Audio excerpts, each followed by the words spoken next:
What is up, everyone? I'm Skratch. Welcome to the channel and welcome to another Dragonheir Silent Gods video / Dragonstride Legacy Reborn. Guys, I am currently on my free-to-play account. Yes, if you had no idea that I have one of those, I have one of those as well.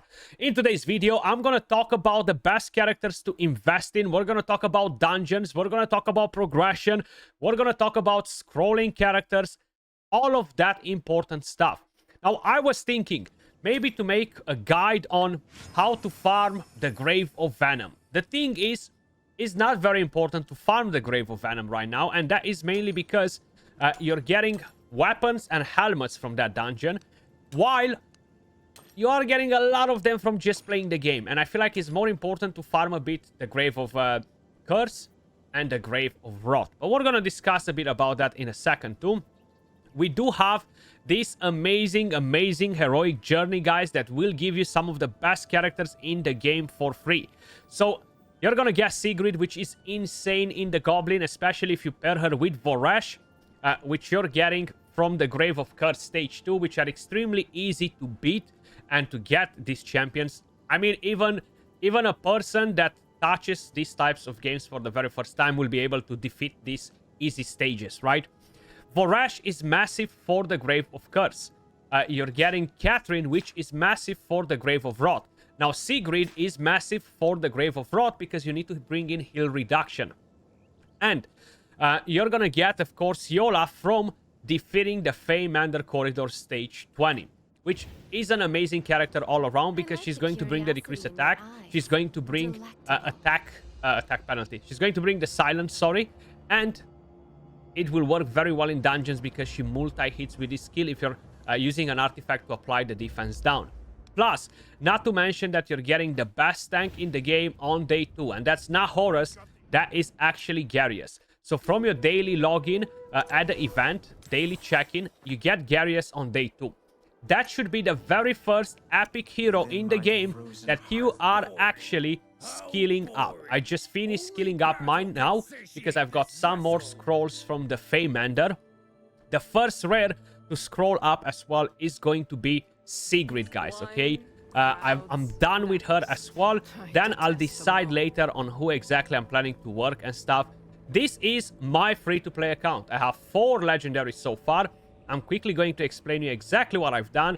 I did not grind the game like a madman yesterday and today, so my level is not at its full potential or anything like that.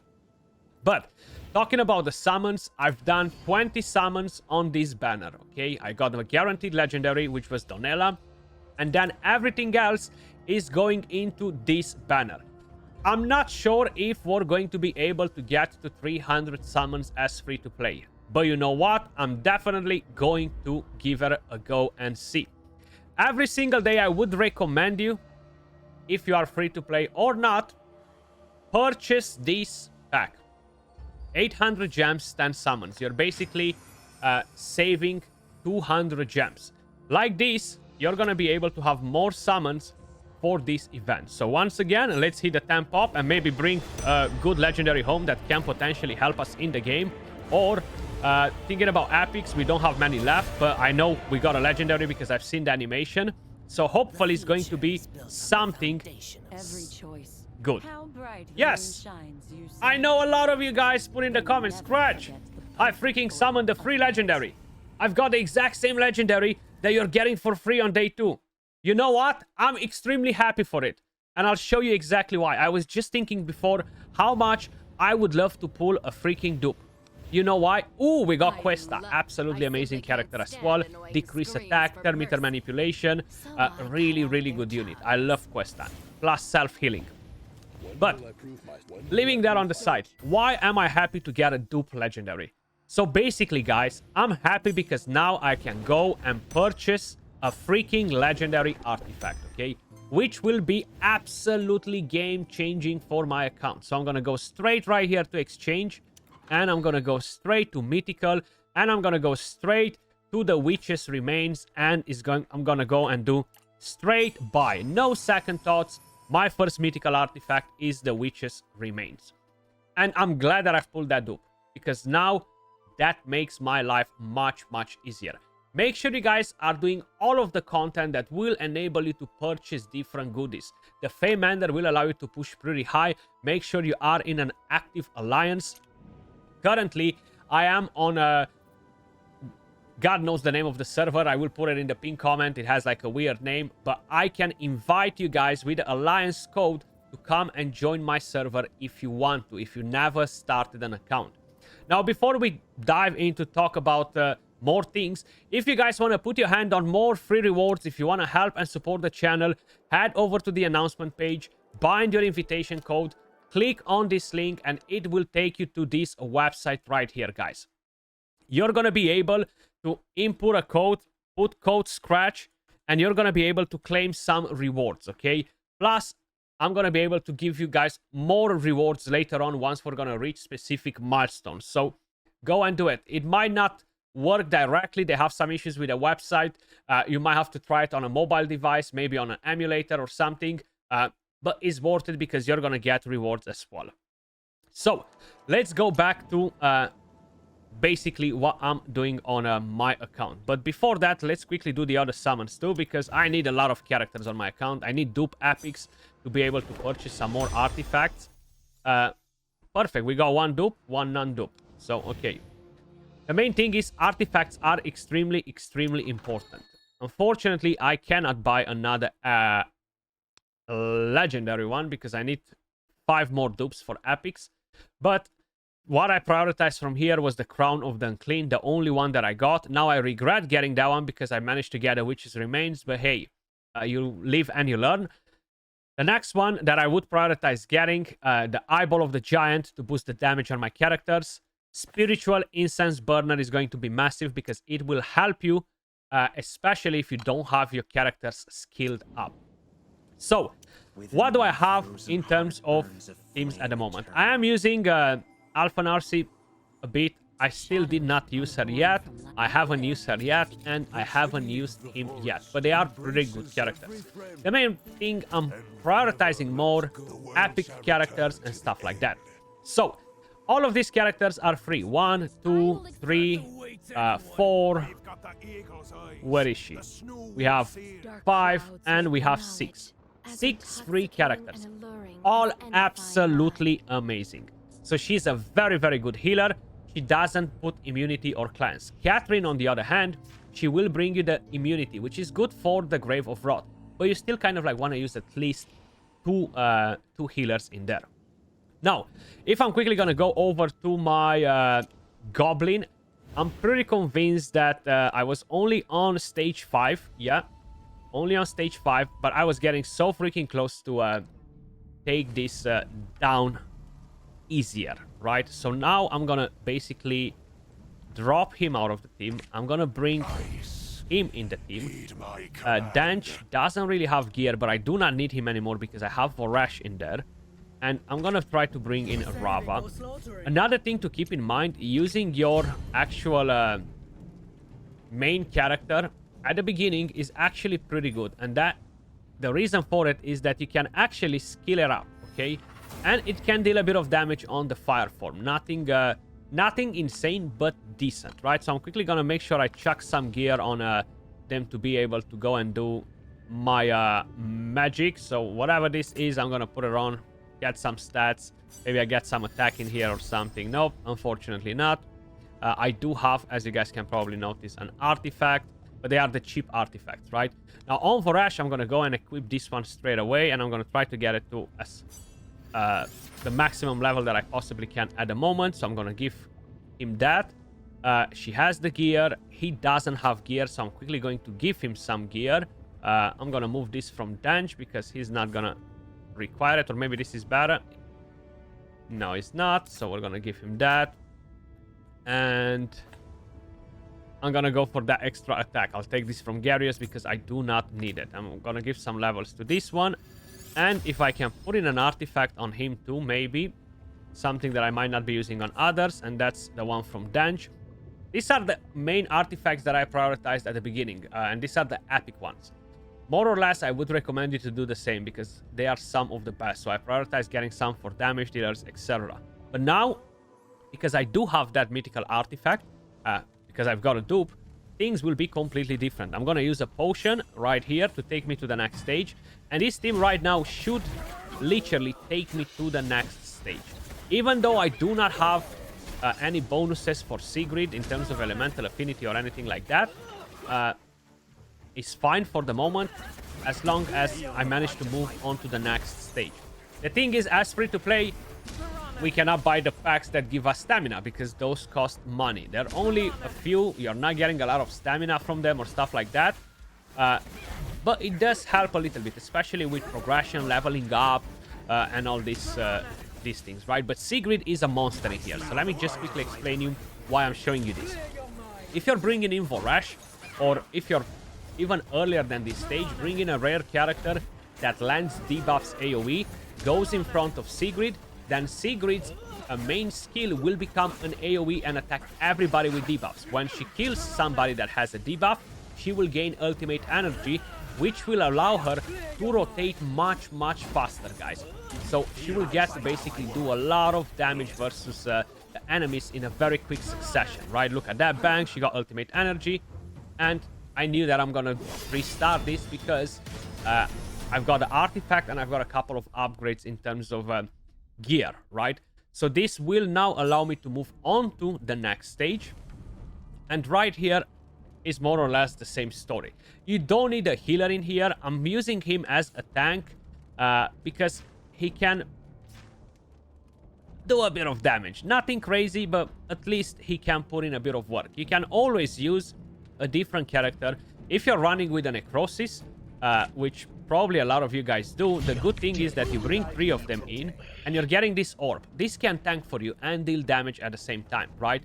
My only problem is that I do not have many good Necrosis to do AoE damage. So because of it, they are not very good for this particular dungeon. But you could run her. She does do a bit of AoE damage and she summons. She is free. You can pair her with some other Necros that you have. And bang, you do not need a tank anymore. And then you can run it differently. You don't need to have Sigrid necessarily in here. But the reason why I do prefer to have Sigrid in here is the fact that you are able to basically skill her up really quick, which is extremely, extremely helpful. Now, if we're going to move on to the other dungeons. So we've got to stage 6, which is fine. Let's see if we can get in a cheeky level. We should be able to, I think. Resonance, upgrade, yeah, okay. So we got that. Then we can go and do the trial, but I'll do that later. Basically, if we move on to the gear dungeons, let me just quickly explain you something. So this will become available pretty soon, in 15 hours, which is good for talents. But if we talk about equipment, as you guys can probably notice, the Grave of Venom gives you weapons and helmets. Now, if you're looking on your account right now, the main things that you have available, weapons and helmets, right? Now, that doesn't mean that you should not be trying to get to the highest stage possible, which is stage 8. The only thing is, you get there, I will not stay here to farm it, okay? Especially if you're a free-to-play low spender, you might not have a lot of stamina available. And what I would recommend you to do with your stamina, with the refills, is save them till you get to a more important part of the game where it won't just be a waste because you're burning all of the rare or epic gear that you're easily going to replace, okay? So at the moment, what I'm doing, I'm just buying my daily refills with gems. 150 gems. Once I'm out of stamina, I'm out of stamina. But today, I will be prioritizing Goblin with all of that stamina on stage 6 to try and get to the maximum level of 59. Then, right here, basically versus this boss, you're going to need a tank. You're going to need debuffers, AoE, to put debuffs on everybody. Once again, you can go with Necro and have a tank like that, or you can actually do something even better. So you have Sigrid as a damage dealer. We don't need him in here.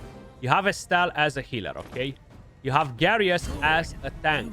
He's actually doing an amazing job.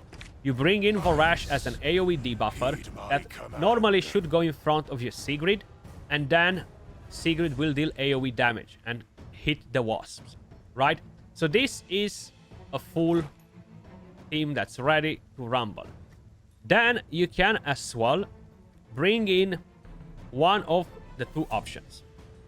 Either you bring in Catherine, which will still leave you uncovered. You're gonna get these ones only. You're gonna get a shield, which is not bad, but I do not think that you actually really need it.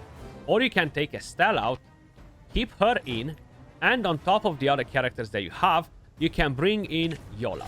So like this, you have decreased attack, you have the block buffs on the boss, which are not really relevant in this dungeon, but you definitely need a tank like Vorash to heal and take hits, and you need a character like Catherine to heal. Now, in some cases, you might need a third character to heal. And if that's the case, what I would suggest you to do is drop Vorash, bring in Estella, give Yola the Witch's Remains or the Crown of the Unclean artifact to land the defense down, and run your team like this, okay? That's what I would run in here. If we're quickly gonna talk about the other ones, is more or less the same thing. For the Grave of Curse, you want to have Vorash in here for block buffs and to strip buffs. And preferably a decreased attack too. Or a shield champion, because this boss will do quite a bit of damage, especially if it doesn't hit a shield, right? So, Garius can work very, very good. Vorash, Stella, you can run a team like this, even not having full elemental affinity or anything like that. The main mechanic in here is having a buff stripper, which is Vorash, a block buffs, a decreased attack. That's mainly what you want to have in here. And in the Grave of Wrath, guys, we can basically do more or less the same thing. We're gonna take him out, we're gonna take him out, we're gonna take her out, so we have that. Sigrid is absolutely vital in here. Not in this one, in the other dungeon, sorry. As I was saying, Sigrid is absolutely vital in there because she will put heal reduction, okay? So she will bring the decreased attack too, which is helpful, but the main thing in here is the boss will actually put poisons on you, and at some point, maybe on higher stages only, heal reduction too. So having a Catherine to give you immunity and an additional healer next to her, and a tank and a damage dealer, and you can run a Yola for the defense down, more decreased attack, will work amazing. Or you can even bring in Vorash. But like this, you have an elemental affinity for these three characters, right? Which is really, really helpful.